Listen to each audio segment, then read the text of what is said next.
Welcome to the Big Game Hunting Podcast, where we help hunters like you prepare for the big game hunting adventures you've always dreamed of. Now, here's your host, John McAdams.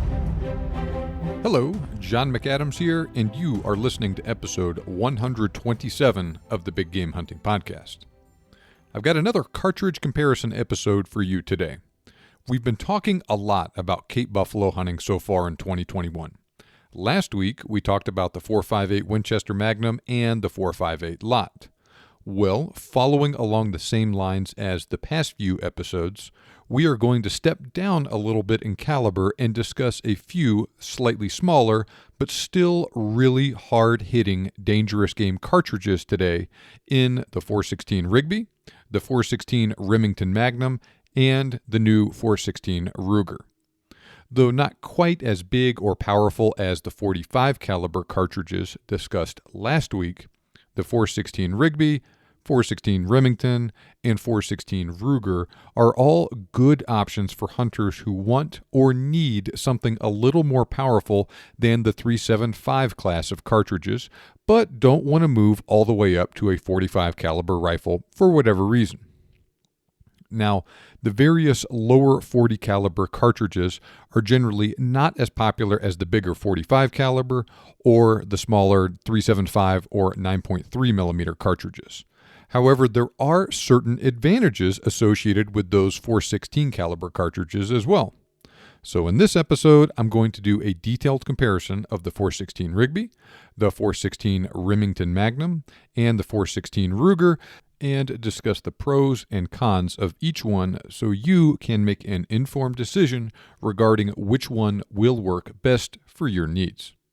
Now, before we get started, this episode is once again brought to you by my new Muzzleloaders 101 online course. 2020 was a crazy year for all sorts of reasons. Among many other noteworthy events, lots of different places set hunter participation records last year.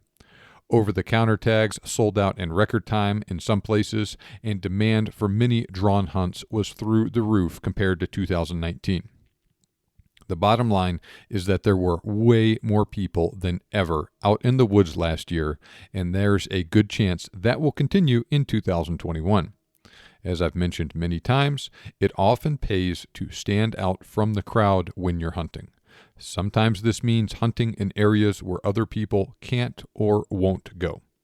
Taking advantage of special hunting seasons, like archery or muzzleloader seasons, can be another great way to do just that. I originally got into hunting with a muzzleloader for that exact reason, and I have had lots of success hunting during the special muzzleloader seasons in Georgia, Washington, Texas, and New Mexico. I love hunting with modern firearms as much as the next guy, but I am probably going to be spending quite a bit more time hunting with a muzzleloader this year in order to take advantage of those easier to draw tags and more advantageous seasons. There's no reason you can't do the same thing, and the Muzzleloaders 101 online course is the perfect resource for helping you learn to safely, effectively, and legally hunt with a muzzleloader. Plus, everyone who signs up for the course will also get access to some exclusive discounts on muzzleloader equipment to help you get set up. Go to muzzleloaders101.com/buy, B-U-Y, to learn more. All right, now let's go ahead and start talking about the .416s. So as we get started today, I think it makes sense to talk a little bit about the history of these cartridges and the events that spurred their creation. The .416 Rigby came about due to two major advances in firearm technology in the early 20th century: the introduction of cordite and other smokeless powders, and the Mauser 98 rifle. Prior to these developments, hunters primarily used single-shot or double-barreled black powder firearms. Since black powder firearms have a relatively low velocity limit, at least by modern standards, hunters pursuing dangerous game tended to use large-bore rifles firing very heavy bullets. Indeed, for this reason, elephant hunters of the day, like the legendary Frederick Courtenay Selous, used massive 4, 6, or 8-bore rifles, firing bullets as large as 1 inch in diameter and weighing as much as 1,750 grains, which is about 4 ounces. These rifles produced an incredible amount of smoke and had immense recoil, even though they were also extremely heavy. At the same time, those massive, slow-moving lead bullets did not penetrate very well, and the rifles took a very long time to reload. So it should not come as a surprise that the .416 Rigby made a big splash when John Rigby and Company introduced the cartridge in 1911. Using the new cordite propellant, the original load pushed a 410-grain bullet at about 2,300 feet per second, which is about 4,800 foot-pounds of energy. This was nearly twice the velocity of the big-bore black powder cartridges of the day. These significantly higher velocities enabled the use of smaller diameter bullets. This, in turn, resulted in bullets with significantly higher sectional densities. For instance, .338 for a 410-grain .416 bullet and .330 for a 400-grain .416 caliber bullet. These bullets, correspondingly, penetrated much more reliably than the old, much bigger diameter bullets used by those big-bore rifles. In addition to the incredible improvement in performance of the .416 Rigby compared to previous cartridges, John Rigby and Company went a step further and designed the cartridge to operate in the revolutionary new bolt-action Mauser 98 rifle. A hunter equipped with a Mauser rifle could fire as many as 5 shots before emptying the magazine, compared to only 1 or 2 with many of the earlier rifles. So not only was the .416 Rigby a dramatic improvement over the most common big game hunting cartridges of the day, but it could also be used in an inexpensive and reliable rifle that more than doubled the shots a hunter could fire before reloading. Not surprisingly, hunters quickly embraced the .416, and it didn't take long for .416 Rigby rifles with Mauser actions to quickly start replacing the more expensive and less effective black powder rifles as the preferred dangerous game rifle for many African hunters. While the .416 Rigby is certainly more well-known than cartridges like the .404 Jeffrey and the .425 Wesley Richards, that's not because the Rigby is a dramatically better cartridge than the other two, and they're all solid performers. Instead, the cartridge owes a great deal of its fame to Robert Rourke, whose classic book, Horn of the Hunter, immortalized a young professional hunter in Kenya named Harry Selby, who happened to be carrying a Mauser rifle chambered in .416 Rigby on Rourke's now famous hunt. One of the other somewhat unique aspects of the .416 Rigby is that it uses an absolutely gigantic case. On one hand, that is a little bit of a downside because it uses a tremendous amount of powder, over 100 grains of powder in some cases. Now, there are 4 factors that go into calculating recoil energy: bullet weight, bullet velocity, the amount of powder used, and the weight of the rifle in question. Well, a cartridge that uses a lot of powder, like the .416 Rigby, will recoil more than a different cartridge with identical ballistics that uses less powder. For a point of comparison, a typical .416 Rigby load firing a 400-grain bullet at 2,400 feet per second produces a similar amount of free recoil energy as the .458 Winchester Magnum firing a 500-grain bullet at 2,150 feet per second when both are fired from the same weight rifle. This is due to the higher velocity of the Rigby and the gigantic powder charge that it uses. Now, like I said, that is one of the downsides of the .416 Rigby. However, that gigantic case allows the cartridge to achieve those ballistics at a lower pressure level, though, and this is actually a good thing. Like I said earlier, the .416 Rigby was originally designed to use cordite. Cordite was an early smokeless propellant used by the British at the beginning of the 20th century. Instead of individual grains of powder like you're probably picturing, cordite was made in long sticks. The .375 H&H was also originally designed to use cordite, which is why it has such a long, gently tapered case to accommodate those sticks. Now, cordite is also very temperature sensitive, much more so than most modern smokeless powders. So if you fire a cartridge loaded with cordite under very hot conditions, like summertime in Africa or India, for instance, you will get a big pressure spike. For this reason, the 416 Rigby was designed to operate at a relatively low pressure, and this was in order to improve extraction reliability. And just for reference, the max SAMI pressure for the cartridge is just 52,000 psi. We'll talk a little bit more about pressure and extraction here in a minute. Now, the other downside of the 416 Rigby is that it uses a gigantic 0.590-inch diameter case, which requires a larger diameter bolt face. This therefore pushes up the cost of manufacturing rifles, since you can't just use a standard Magnum bolt face that's 0.532 inches in diameter. Now, all things considered, the 416 Rigby cartridge was a solid performer for many years. It was a big step up in power over the 375 H&H.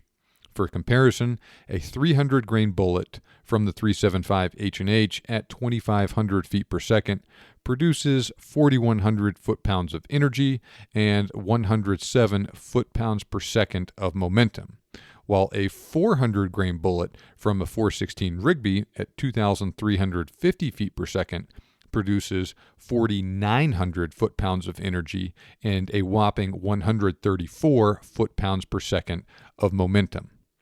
Plus, the 416 penetrated really well, and those larger diameter 416 caliber bullets have noticeably more effect on game compared to the 375. Indeed, while that's not really the case anymore, many African countries used to have a 40 caliber minimum for hunting dangerous game. So in some places, the 375 H&H would not be legal to use, but the 416 Rigby would be. Now, at the same time, the 416 Rigby also had a much flatter trajectory than you'd probably think. It's not quite on par with the 375 in that regard, but it is certainly closer to the 375 than to most of the 45 caliber cartridges. So, for instance, a hunter using a 416 Rigby on a dangerous game hunt who encountered a really nice kudu or sable or whatever could take a 200-yard shot if necessary with more confidence than if they were carrying a bigger bore rifle. Now, and finally, the overall low pressure and gigantic case design of the 416 Rigby meant that it was super reliable even under really demanding conditions. Now, like I said, it did yeoman's work in the hands of hunters, game rangers, and professional hunters in Africa for a really long time. Now, remember when I talked about last week when Kynoch stopped producing ammunition for most big bore rifles after World War II? Well, Kynoch produced the vast majority of 416 Rigby ammunition as well at the time, and that decision by the company was almost a death sentence for the cartridge. Since they couldn't get ammo for the 416 Rigby easily, lots of professional hunters in Africa switched over to cartridges like the 375 H&H and the American 458 Winchester Magnum. Fast forward to the 1980s, and the folks at Remington saw an opening in the market. Winchester already made their mark with the 458 Winchester Magnum, which was intended to duplicate the performance of the old reliable 450 Nitro Express. Well, why not build a new cartridge with the Remington name that duplicated the performance of the 416 Rigby? Well, that's just what they did with the new 416 Remington Magnum, which was formally introduced in 1989. Built by using a necked-up 8mm Remington Magnum case, which is itself a modified 375 H&H case, the new 416 Remington Magnum used the same .532-inch bolt face of the old 375 H&H. This simplified manufacturing of rifles and did bring costs down a little bit. Additionally, they used a slightly smaller case and correspondingly less powder than the old 416 Rigby. So even though the .416 Remington Magnum still has significant recoil, it produces almost identical ballistics to the .416 Rigby, which was a 400 grain bullet at 2,400 feet per second, but it did that with a little bit less free recoil energy. Similar to the case with the .280 Ackley Improved and the 7mm Remington Magnum, the .416 Rigby has about 7% more free recoil energy than the .416 Remington Magnum when fired from identical rifles. Unfortunately, the folks at Remington achieved that performance by building the cartridge to operate at much higher pressures. For reference, the max SAMI pressure for the .416 Remington is 65,000 psi versus just 52,000 psi with the Rigby. Now, modern propellants are not quite as sensitive to temperature variations as cordite, but they're not invulnerable to it either. Shooting a very high-pressure cartridge like the .416 Remington under very hot ambient temperatures can lead to issues, especially with certain rifles. Go back and listen to episode 103, where Kevin Robertson and I talk about African hunting rifles. In that episode, he tells a story of a learner professional hunter getting into a tough situation with an elephant during the summer. She fired her first shot and wounded the elephant, but the bolt on her rifle froze due to excessive chamber pressure when she tried to reload. She finally got the bolt open, but she ripped off the extractor when she did so, thus turning her rifle into a club. The rifle in question, a Remington Model 700 in .416 Remington Magnum. Kevin noted that he saw similar things happen with that cartridge many times over the years in Zimbabwe during the summer due to excessive chamber pressure, but never saw it happen a single time with the .416 Rigby. So the .416 Remington Magnum is a good option on paper, but pressure is a very real concern with it.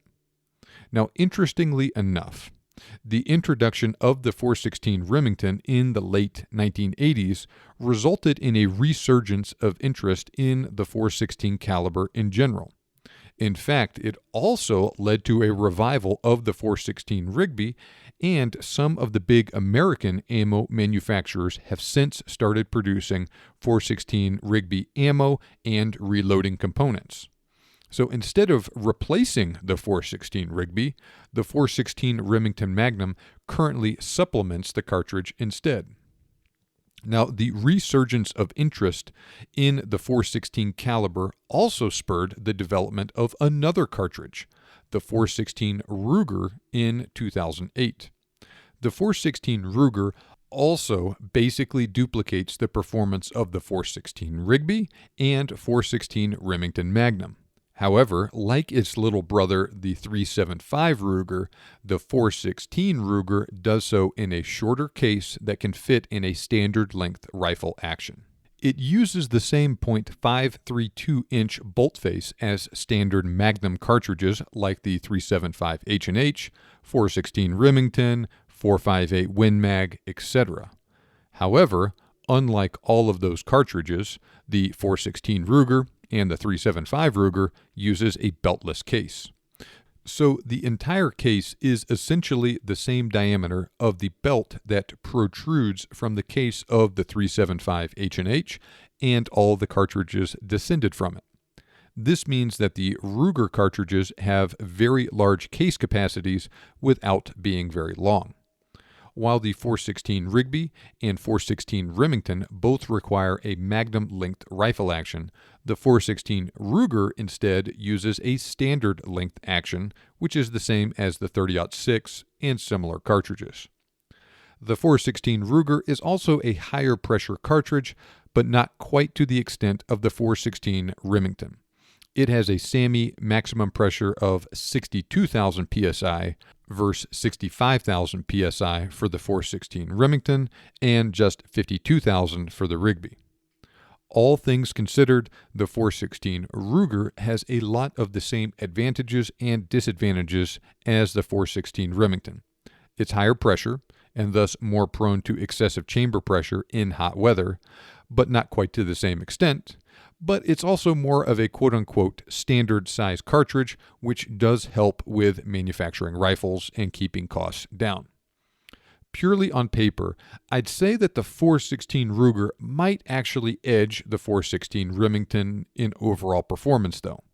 They have the same ballistics, but the 416 Ruger uses even less powder for a little bit less recoil, has a slightly lower pressure, and the standard length rifle action is another bonus, and you can pick up a 416 Ruger rifle for a little bit less than a 416 Remington rifle. However, there is a little more to it than that, and if we're being honest, pressure is still a little bit of a concern for me.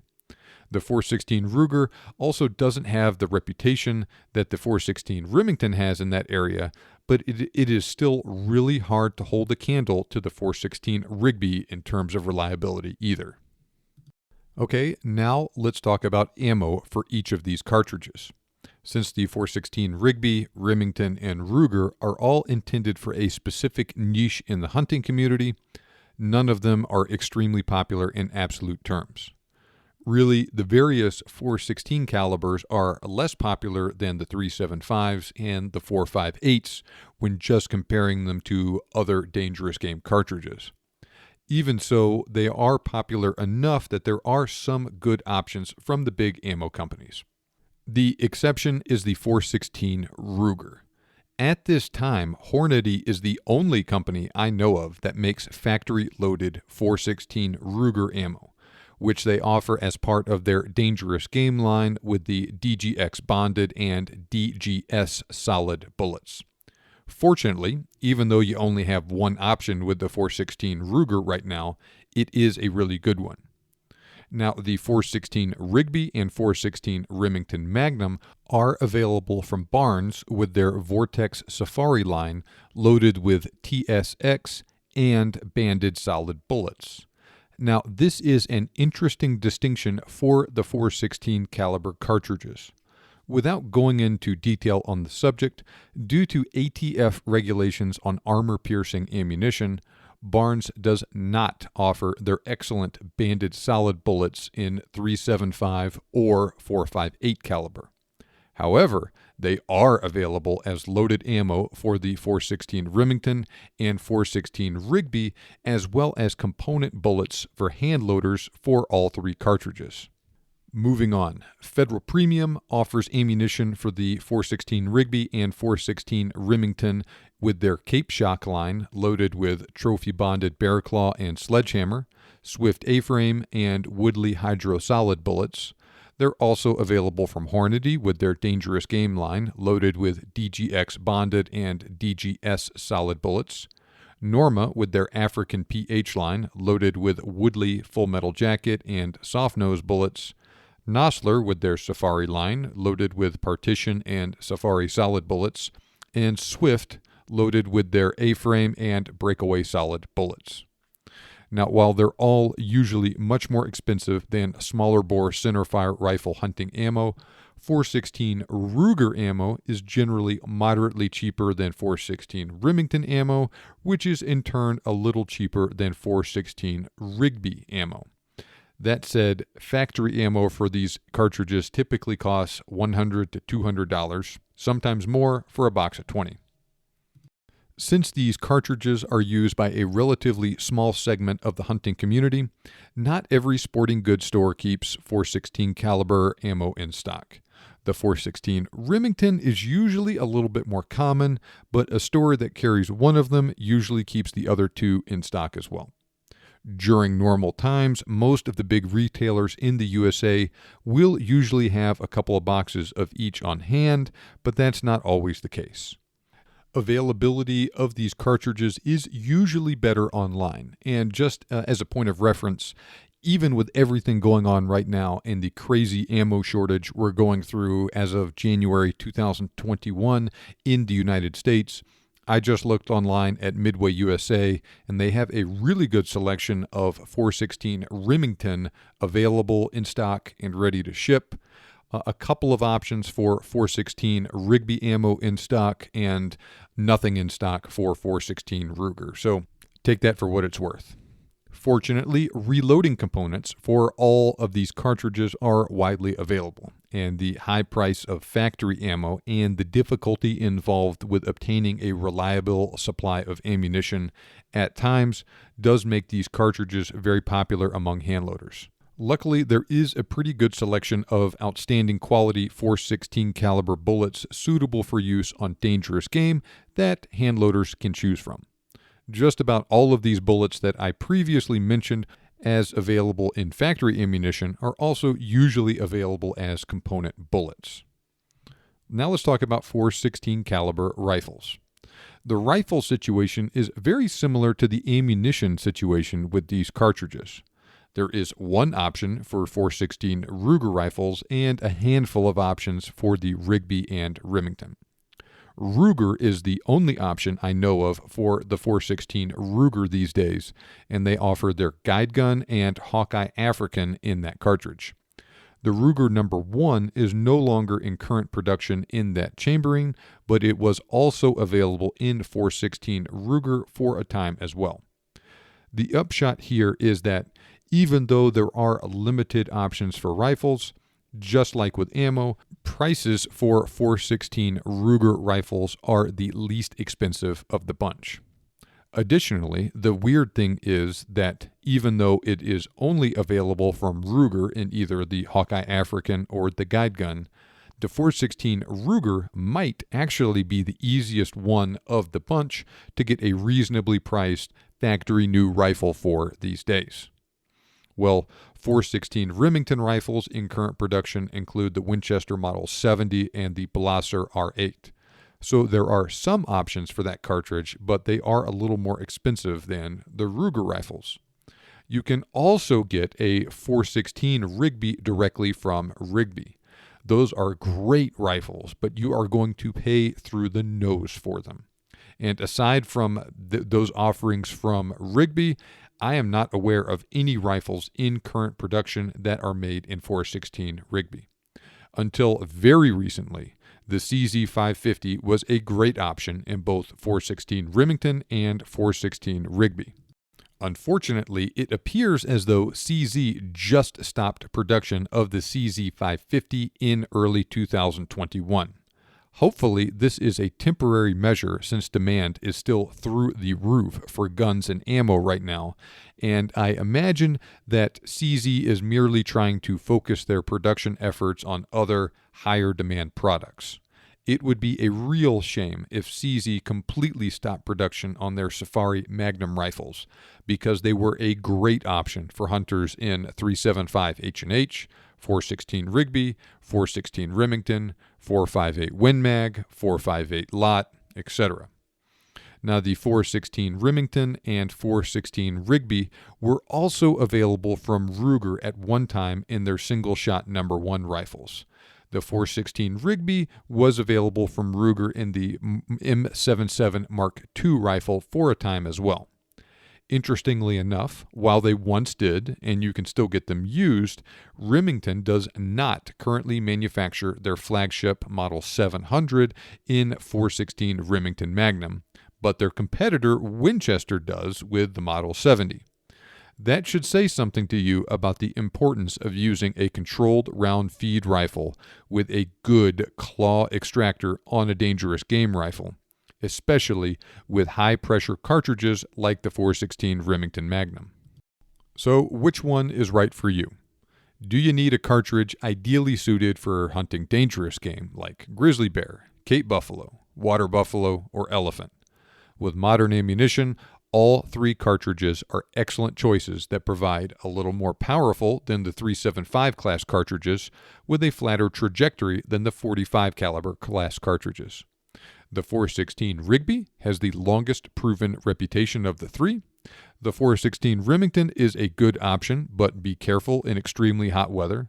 And you should always use a good controlled round feed rifle with a claw extractor when hunting dangerous game, but that is also even more important to do so with the .416 Remington. Now note that all three of these cartridges are also good options for hunting game like brown bear or moose in places like Russia, Alaska, and Canada. This is one of those areas where excessive pressures due to hot weather will probably be less of a concern. And all three of them are really excellent choices for, like I said, moose or big brown bear hunts where they're hard hitting and relatively flat trajectory for dangerous game cartridges anyway really stand out compared to the competition. Okay, what about if you're a hunting guide or professional hunter who needs a good stopping cartridge in case you or one of your clients gets in a jam with an angry bear, elephant, or buffalo? Of these three, I think you should definitely go with the 416 Rigby. Of the three, it has the longest and most proven history of reliability and dependability. Go back and listen to Kevin Robertson's recommendations from episode 103 and get something like a Ruger M77 Mark II or one of the other rifles he recommended in that episode in that cartridge. Are you a hand loader? All three cartridges are also good choices for hand loaders. This is an important consideration when you consider how much factory ammo costs and how it can sometimes be really tough to find. Especially with the 416 Rigby, that giant case does offer a bit more room to tailor loads to your exact specifications as well. Are you sensitive to recoil?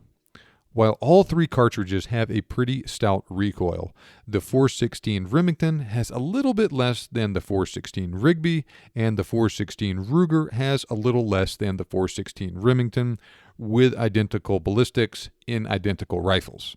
Keep in mind that it is a small difference here, and that if recoil is still too much to handle, though, it is probably a good idea to move down to something that doesn't recoil quite so much. Now, the 416 Rigby, 416 Remington Magnum, and 416 Ruger are all outstanding dangerous game cartridges. You need to carefully analyze your potential needs and choose which one that you think will fit them best. Now, I have written a really detailed article about the 416 Rigby cartridge, and I will be sure to put a link to that article in the show notes if you want to check it out. So what about you? Which one do you prefer? The 416 Rigby, the 416 Remington, or the 416 Ruger? If you have experience with any of these cartridges, feel free to send me a direct message on Instagram, and my handle is @thebiggamehunter, or email me, john@thebiggamehuntingblog.com. Let me know what you think. Now, I have done a bunch of shows on Africa. 2 episodes with Phil Macero, 4 episodes with Kevin Robertson, plus a number of solo episodes. If you have listened to all of those shows and really paid attention to what Kevin, Phil, and I had to say, then you have a pretty good base of information about hunting in Africa, and you probably know way more about the subject than most other hunters. If you're ready to take the plunge and go on the hunt of a lifetime in Africa, then get in touch with me, and I will set you up with an outstanding hunt out in the bushveld for buffalo and/or plains game. These hunts are for serious hunters who want to experience wild Africa. They're not for everybody, and I actually have to turn away people who are interested in hunting with us each year because I don't think they can hack it, or because I think they are looking for something that we honestly can't provide. But if you are a serious hunter looking for a true African hunting adventure, then send me an email at john@thebiggamehuntingblog.com or visit bestsafarihunt.com, and we will set you up with that hunt you have always dreamed of. Mention that you heard about big game hunting adventures through the Big Game Hunting Podcast for special pricing on all our hunts. Now, the fact that you are listening to this podcast means that you are serious about making your dreams come true. Remember, you can make your dream hunt turn into a reality, and we can help. Thank you for listening, and I'll see you back here next time on the Big Game Hunting Podcast.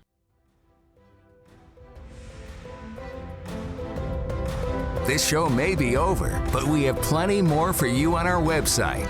For more information on today's topic, as well as lots of other useful hunting resources, head over to the BigGameHuntingBlog.com. We look forward to having you back for the next episode. But until then, happy hunting.